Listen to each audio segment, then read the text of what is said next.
नमस्कार दर्शकों, आज मैं आपको सुनाऊंगी तिल चौथ माता की कहानी। बहुत पुरानी बात है। किसी शहर में एक सेठ सेठानी रहती थी। उनके कोई भी संतान नहीं थी। इससे दोनों बड़े दुखी रहते थे। एक बार सेठानी ने पड़ोसियों की स्त्रियों को तिल चौथ व्रत करते हुए देखा तो पूछा, आप किस व्रत को कर रही हैं? इसके करने से क्या लाभ होता है? औरतें बोली कि यह चौथ माता का व्रत है। इसको करने से धन, वैभव, पुत्र, सुहाग आदि सब कुछ प्राप्त होता है। घर में सुख शांति का वास होता है। तब सेठानी बोली कि यदि मेरे पुत्र हो जाए तो मैं चौथ माता का व्रत करके 1.25 किलो तिल कुटा चढ़ाऊंगी। कुछ दिन बाद में वह गर्भवती हो गई। तब भी भोग नहीं लगाया और चौथ माता से बोली, हे चौथ माता, यदि मेरे पुत्र हो जाए तो मैं 2.5 किलो का तिलकुटा चढ़ाऊंगी। गौरी पुत्र गणेश जी व चौथ माता की कृपा से उसको पुत्र रत्न की प्राप्ति हुई, पर उसने तिलकुटे का भोग नहीं लगाया। फिर जब वह लड़का बड़ा हुआ तो सेठानी बोली कि इस लड़के का विवाह तय हो जाए तो 5.25 किलो का तिलकुटा चढ़ाऊंगी।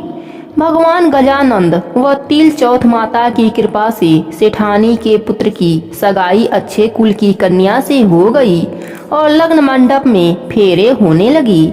लेकिन दुर्भाग्यवश सेठानी फिर भी चौथ माता के तिलकुटे का भोग नहीं लगाया। तब चौथ माता व श्री गणेश जी उस पर कुपित हो गए।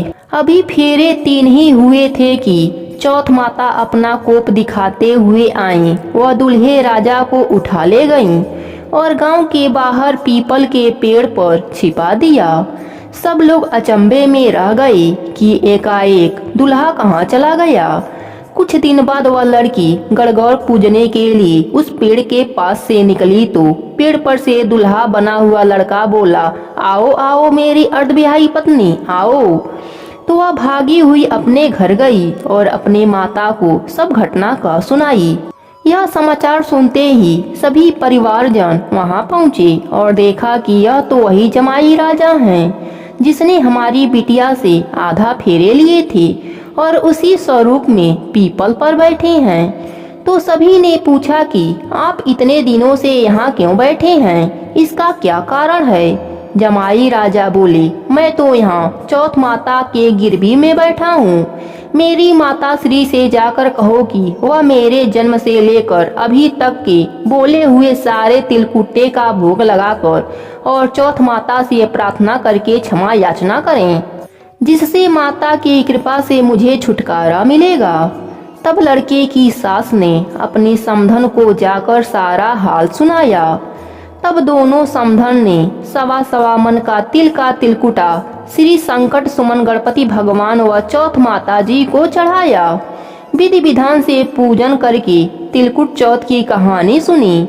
तब चौथ माता ने प्रसन्न होकर हर्षित हुई।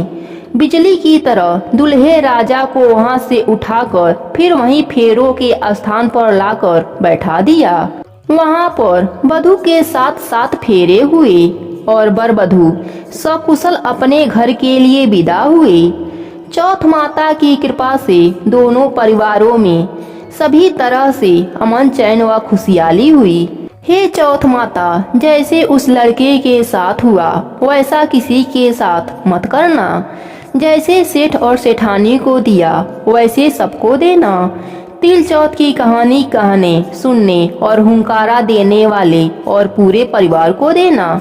बोलो श्री गणेश भगवान की व चौथ माता की जय। कहते हैं कि सतयुग में राजा हरिश्चंद्र के राज्य में एक कुम्हार था।